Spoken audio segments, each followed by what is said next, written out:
साथियों नमस्कार, मैं विनय स्वागत करता हूं आप सभी लोगों का अपने YouTube channel our past and future पर। तो साथियों आज डेट है 14 जनवरी 2021 और हम लोग डिस्कस कर रहे हैं इंग्लिश सिनोनिम्स की। और इंग्लिश सिनोनिम के साथ ही साथ आप लोग कवर कर सकते हैं आपके एंटोनिम्स। और एंटोनिम्स और सिनोनिम कोई ज़्यादा अंतर नहीं है साथियों, ये this is the matter of vocab. अगर आपका वोकैब सही है तो आप चाहे एंटोनिम्स हो चाहे सिनोनिम हो दोनों चीज़ों को कवर कर सकते हैं। तो परेशान ना हो, किसी भी भाषा को सीखने के लिए ये ज़रूरी है, तो इसलिए हम लोग इस सेक्शन को भी लेकर के चल रहे हैं। तो चलिएगा आज बिना किसी देर करके हम पहले शब्द पे चल रहे हैं। ये है इनविंसिबल। इनविंसिबल मतलब that can't be conquered, that या somebody that can't be conquered, QUERED, conquered. तो जो जीता ना जा सके, जिसको या दूसरे शब्दों में कह लीजिएगा हराया ना जा सके, बात वही है दैट कांट बी कॉन्कर्ड। चार ऑप्शन है। First option is vulnerable. Vulnerable मतलब वेरी वीक, जो बहुत ज्यादा वल्नरेबल है, वीक है। फालिएबल, दैट कैन बी मिस्टेकन, ये मिस्टेक से जुड़ा होता है। और जो मिस्टेक नहीं हो सकता उसको हम अब बोलते हैं इनफालिएबल, दैट कैन बी मिस्टेकन, मतलब जो गलत हो सकता है हम उसको इनफालिएबल। यील्डिंग बोलते हैं गिविंग या प्रोड्यूसिंग रिजल्ट ETC। ऐसी कोई भी चीज जो रिजल्ट देने वाली हो, या फिर यील्डिंग का मतलब हार से भी होता है। मतलब किसी के सामने आप मान लेना, स्वीकार कर लेना, टू एक्सेप्ट, तो ये यील्ड करना होता है। स्वीकार, हार मान लेना या किसी चीज को स्वीकार। असेल, असेल का मतलब वैसे अटैक करने से होता है टू। और असेलेबल जो अटैक करने किया जा सके, कर सकता हो। और unassailable that can not be attacked या that can not be conquered. इस तरीके से तो राइट आंसर आप समझ रहे होंगे किधर की तरफ इशारा जा रहा है। आप इतनी बात तो समझते होंगे कि प्रॉपर अर्थ तो नहीं आ सकता, लेकिन फिर भी काफी हद तक मिले जुले चीजें आप लोग देख सकते हैं। तो फर्स्ट का राइट आंसर इज 4, अनअसेलेबल। सेकंड है रिजल्ट। रिजल्ट आप अच्छी तरीके से जानते हैं, कॉन्सिक्वेंसेस। ये कॉन्सिक्वेंस क्या लगती है? पहला है डेटा, ये तो आंकड़ों का संगठन होता है। डिसीजन, ये एक निर्णय होता है। आउटकम इज द रिजल्ट, यही होता है रिजल्ट। इजी सवाल था। और कॉज, कॉज मतलब एक रीजन होता है टू बी हैपन समथिंग, या to happen something, sorry. Next है, अगला जो शब्द है आपके लिए वो है लॉजी। लॉजी मतलब ऑफुल, वेरी, यूं कह लीजिएगा डेंजरस, ऑफुल, जो डरावना हो, थोड़ा परेशान करने वाला हो, इस तरीके का। तो इसका पहला जो ऑप्शन है ऑसम। ऑसम तो जस्ट टूल्स है, जो बहुत अच्छा होता है उसको ऑसम बोलते हैं। ऑरा, ये आपने देखा होगा कि जैसे सनलाइट होती है इसके चारों तरफ जो आभा या प्रकाश होता है उसको हम ऑरा बोलते हैं। ऑरे, ऑरे साथियों आपके लिए होमवर्क है, ये आप लोग पता करके लाएंगे कि ऑरे का मतलब क्या होता है। तो यहाँ पर पहला शब्द आज का जो होमवर्क रहेगा वो ऑरे है। और इसका आंसर आप समझ ही गए होंगे, ऑफुल है। ऑफुल मतलब जो डरावना हो, थोड़ा सा दिक्कत वाला हो, ये सारी चीजें। नेक्स्ट शब्द है क्रूसेड। तो crusade is a one kind of campaign to achieve और टू गेट समथिंग। एक प्रयास होती है, एक पहल होती है, an effort to achieve something.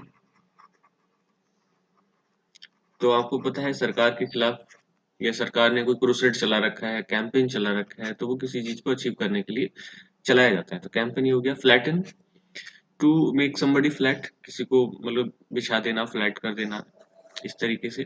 Critical position होती है, जो पीक पोजीशन होती है वो। एंग्री, एक मूड है ह्यूमन बॉडी का या ह्यूमन का, तो गुस्से वाला, ये आप लोग समझ सकते हैं। तो क्रूसेड मीन्स कैंपेन। मर्ज, मर्ज का मतलब होता है मिलाना, ये दो चीजों को आपस में मर्ज कर दिया है। यहाँ देखिएगा, जैसे आइडिया वोडाफोन आपस में मर्ज हो गए, इस तरीके से। मिक्सचर तो ऑलरेडी मिक्स्ड होता है।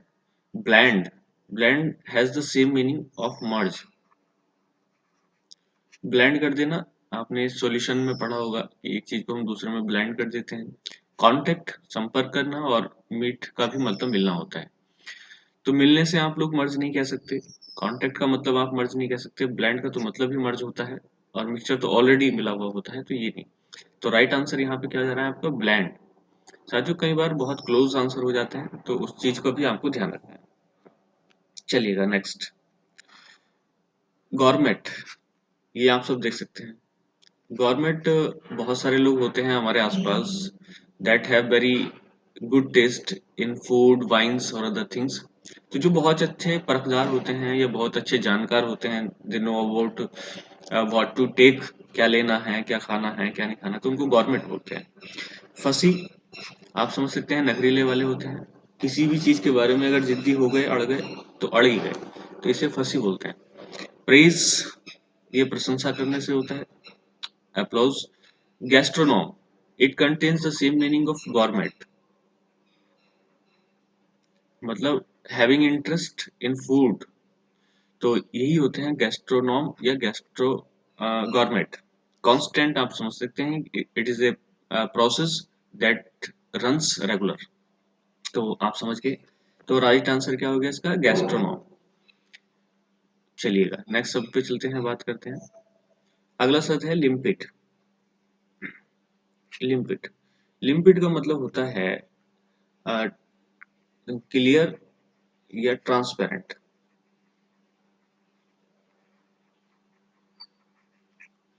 तो वैसे तो आप सबूत ही समझ गए होंगे, जो पहला ऑप्शन वही दे रखा है क्लियर, और ट्रांसपेरेंट भी ऑप्शन में होता तो हम तभी लगाते हैं। क्रिपल्ड, क्रिपल्ड आप समझ सकते हैं कि किसी व्यक्ति को इतना मारा गया है या उसके अंग तोड़ दिए गए हैं, वो क्रिपल्ड होता है, मतलब विकलांग कह लीजिएगा एक तरीके से, crippled. Loop sided, loop sided का मतलब होता है कि लीनिंग टू वन साइड, तो मतलब एक साइड में झुका हुआ किसी की तरफ। नॉट बैलेंस्ड, जो नॉट बैलेंस्ड है, नॉट शोइंग सिमेट्री है, BALANCED, बैलेंस्ड, तो ऐसे को हम लूप साइडेड बोलते हैं। रफल्ड, आप बालों में रफल करते हैं, हाथ फिराना ऊपर की तरफ, ये रफलिंग होती है। तो यहाँ आप लिम्पिड से यार समझ गए होंगे, तो राइट आंसर इज क्लियर। तो चलिएगा नेक्स्ट शब्द पे चलते हैं। नेक्स्ट शब्द है वोकेशन। तो साथियों आप लोग ध्यान रखें कि इट इज नॉट वैकेशन, एक होता है वैकेशन। आप वैकेशन पे चले जाते हैं, यानी कि हॉलीडे पे चले जाते हैं, लेकिन ये हॉलीडे नहीं। तो आप पहला ऑप्शन देख लीजिएगा, कंफ्यूज करने के लिए पहला ऑप्शन इसलिए हॉलीडे रखा गया है, तो ये वोकेशन है, नॉट वैकेशन है। Vocation is one kind of work और way of living, one kind of work और वे ऑफ लिविंग, मतलब आप कैसे अपनी लाइफ को फिल करे हुए हैं, कैसे चला रहे हैं, और एक विशेष प्रकार के काम के थ्रू, वही है वोकेशन। तो एक टाइप का ये ऑक्यूपेशन ही है, आप समझ गए होंगे। अपने आप को किसी न किसी जगह ऑक्यूपाई करना, यही तो है ऑक्यूपेशन। ब्रेकअप, ये तोड़ने से होता है। बर्चू, हमारे जो गुड प्रॉपर्टीज होती हैं, राइट प्रॉपर्टीज होती हैं, हम उनको बर्चू बोलते हैं। ठीक है, तो ये आपको ध्यान रखना है। चलिएगा नेक्स्ट पेज पे चलते हैं। थोड़ा सा भी शायद पीछे रह गया है, उसको भी देख लेते हैं। हाँ, एक शब्द पीछे छूट गया है, ये देख लीजिएगा आप। शब्द है फिल्दी, 9 नंबर का, और इस पे हम चर्चा करेंगे। फिल्दी मतलब that is not very good, यानी कि अच्छा नहीं होता, जो वो फिल्दी होता है।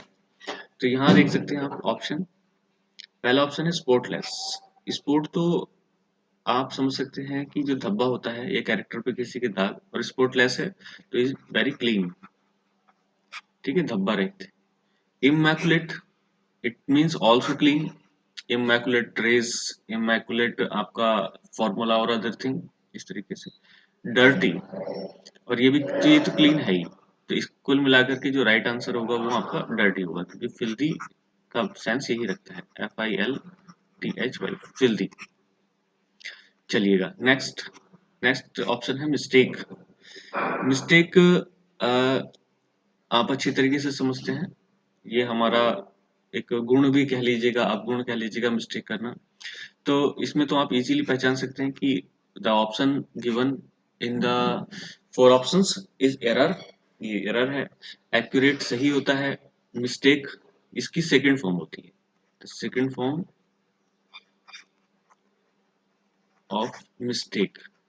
लेकिन साथियों आपको ध्यान रखना है कि हम लोग यहाँ पे फर्स्ट सेकंड थर्ड फॉर्म नहीं बता रहे हैं, we are to tell the synonym of this word. आपके लिए दूसरा वर्ड जो होमवर्क रहेगा वो रहेगा प्रिसाइज। ये HW है, आप नीचे कमेंट बॉक्स में लिख करके बताएं कि प्रिसाइज का मतलब क्या होता है। ये भी इजी है, कोई ज्यादा बड़ा नहीं है। नेक्स्ट शब्द है एनओए। एनओए मतलब it is one kind of mood off human body. तो ये गुस्सा होना, किसी पे इस तरीके का व्यवहार शो करना, ये एनओए होता है। रिफ्यूज टू डिसओबे, मना करना हो गया, या डिनाई भी हम इसको बोल सकते हैं। रिवोक, ये भी ऑफिशियली कैंसिल करना, ऑफिशियल कैंसिल।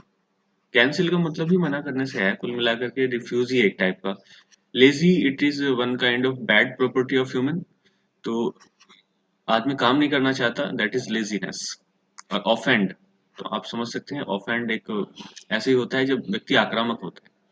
एक ऑफेंसिव वर्ड सुना होगा आपने, ऑफेंसिव। ऑफेंसिव का मतलब ये होता है कि जब व्यक्ति बहुत तेजी के साथ, उग्रता के साथ काम करता है, तो दिस इज ऑफेंड। तो राइट आंसर इज 4। नेक्स्ट शब्द है acquire. Acquire means to get और अचीव समथिंग, गेट समथिंग, और ACHIE, और अचीव, तो प्राप्त करना किसी चीज का, ये एक्वायरमेंट होता है। रिलिंक्विश, ये इसका मतलब ही होता है रिनाउंस। रिनाउंस जो लास्ट ऑप्शन आपको दिख रहा है, ये रिनाउंस, इसका मतलब होता है to give up. Give up करना, किसी के सामने लूज करना, यही है रिलिंक्विश और यही है रिनाउंस। तो ये तो ऑप्शन हो नहीं सकते। लूज का मतलब वैसे ही खोने से होता है, यहाँ भी खोने से, यहाँ भी खोने से। तो मेन अर्थ जो जा रहा है वो जा रहा है यहाँ पे प्रोक्योर के में। Procurement means acquire, acquirement. तो आप समझ सकते हैं प्रोक्योर और एक्योर ये दोनों सिनोनिम्स हैं। Next, adversity. प्रोस्पेरिटी का उल्टा है साथियों एडवर्सिटी। प्रोस्पेरिटी मतलब बहुत ज्यादा धन धान्य आपके पास है, संपन्नता है। एडवर्सिटी उसका जस्ट उल्टा है, and you have no money and no other thing to survive. तो ये कहलाती है adversity. It is very difficult situation for a person, और how to handle only he knows और she knows that is going through that situation. तो seniority कोई मतलब नहीं है, सीनियरिटी का तो मतलब बड़ा होता है। स्पिरिचुअलिटी, आध्यात्मिकता, जिसका संबंध हमारे यहाँ के प्रॉपर चीजों से नहीं होता, but is something related to other युग, अदर प्लेस कह लीजिएगा, that is not on earth.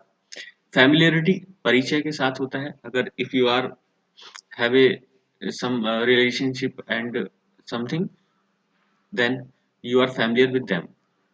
Misery, misery आप समझ सकते हैं माइजर से ही बना हुआ है। माइजर कंजूस होता है, लेकिन जो मजबूरी बस माइजर बना हुआ है, या एक डिफिकल्ट सिचुएशन के अनुसार ये काम कर रहा है, तो that is misery. Means adversary, adversity. This is the same situation that is here, you can follow that all the things. चलिएगा नेक्स्ट पॉइंट पे चलते हैं। और साथियों मैं आपको बता दूं कि आप लोग लगातार इन शब्दों को करते रहें, otherwise you may lose your exam. We don't have much time to survive, we don't have much time to uh, get all the things. तो इस तरीके से आपको काम करना है। नेक्स्ट सवाल है रिवेल। रिवेल मतलब टू बी हैप्पी या ग्लोरी, सीधा सीधा मतलब।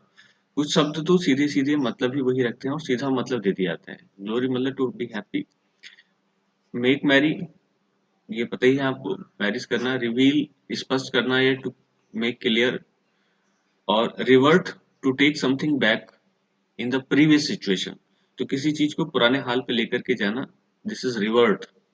रिवील करना मतलब टू मेक क्लियर, उसको स्पष्ट करना कि क्या है। और revert to take something back, आप समझ गए होंगे। तो इसलिए रिवल मतलब आप इसको कर सकते हैं। चलिएगा नेक्स्ट 15 शब्द है ब्रूटल। ब्रूटल मतलब एक वेरी, यूं कह लीजिएगा इस टाइप की situation that is very cruel, violent, cruel, violent, तो ये होती है ब्रूटल सिचुएशन, बड़े बुरी तरीके से। तो यहाँ पर आप ऑप्शन देखिए, ह्यूमन ये तो एक जेन्युइन वे होता है, savage this has the same meaning, savage का मतलब ये होता है कि बहुत बुरी तरीके से, ब्रूटल तरीके से। सिंपैथेटिक जिसमें सिंपैथी होती है, और compassionate it has the same meaning like this, compassionate and sympathy, जब हम किसी के प्रति सिंपैथी रखते हैं ये सब इसमें आ जाता है। चलिएगा next, next word is stroll. Stroll means to walk. तो स्ट्रॉल का मतलब होता है वॉक होता है, बट इन ए रिलैक्स्ड वे, जैसे कहीं घूमने जा रहे हैं आराम से, तो वो हमारा रिलैक्स वे में मूव करना, घूमना स्ट्रॉल कहलाता है। पहला है ट्रेट। तो क्या मुझे ये सवाल होमवर्क देना चाहिए? सॉरी, ट्रेट, ट्रेट को होना देना चाहिए या नहीं देना चाहिए, आप बताइएगा। चलो मैं दे देता हूँ, आज के लिए 3 वर्ड हो जाएंगे, थोड़ी सी मेहनत आप लोग भी करिएगा मेरे साथ। नेक्स्ट है गैलप। गैलप का मतलब होता है, ये भी एक रेस होती है, या टू वॉक फास्ट, मतलब तेजी के साथ चलना, लेकिन ये बेसिकली हॉर्स रेस में आता है। तो गैलप मतलब जो हॉर्स रेस में बहुत तेज चलाता हो, इस तरीके से। वॉक का तो मतलब ही सेंस समझ गए होंगे, द राइट आंसर इज 3। और जॉग, तो जॉगिंग करते ही हैं सुबह सुबह घूमना, इस तरीके का। तो राइट आंसर इज सी, यानी कि वॉक। आप इस चीज को समझ सकते हैं। चलिएगा नेक्स्ट है इटर्नल। इटर्नल मतलब that will exist for ever, that will exist for ever. तो फॉर एवर हमेशा के लिए जो रहे, वही होती है eternal. The God is eternal, वो हमेशा रहने वाले हैं। टाइम बीइंग, टाइम बीइंग का मतलब होता है कि something that will start right now and will take something some time, मतलब ऐसी चीज जो बहुत कम समय लेती है, उसको टाइम बीइंग बोलते हैं। शॉर्ट टर्म तो आप पता ही है, शॉर्ट टर्म के लिए, और टेम्परेरी भी शॉर्ट टर्म के लिए होती है। तो एक ही चीज है जो बहुत लंबे समय के लिए, दैट इज फॉर एवर। उम्मीद करता हूँ साथियों सारे सवाल समझ आ गए होंगे, बट आपको क्या करना है कि one time you are to remind it, कि आपको एक बार और इसको कम से कम करना ही है, और इसमें जो होमवर्क दिया हुआ है वो आप लोग कंप्लीट करें। और साथियों जो लोग नए विजिट कर रहे हैं हमारे चैनल पे, वो हमारे चैनल को सब्सक्राइब कर लें, और किसी भी तरीके का लूज पॉइंट ना रखें, क्योंकि चुनावी वर्ष है, और जब भी आपकी वैकेंसीज आएंगी, तो you won't have a very long time और वेरी बिग टाइम, तो आपको शॉर्ट टाइम में सब कुछ करना पड़ेगा। तो you have short time and you make the best of that time. Okay, thank you very much. Jai Hind.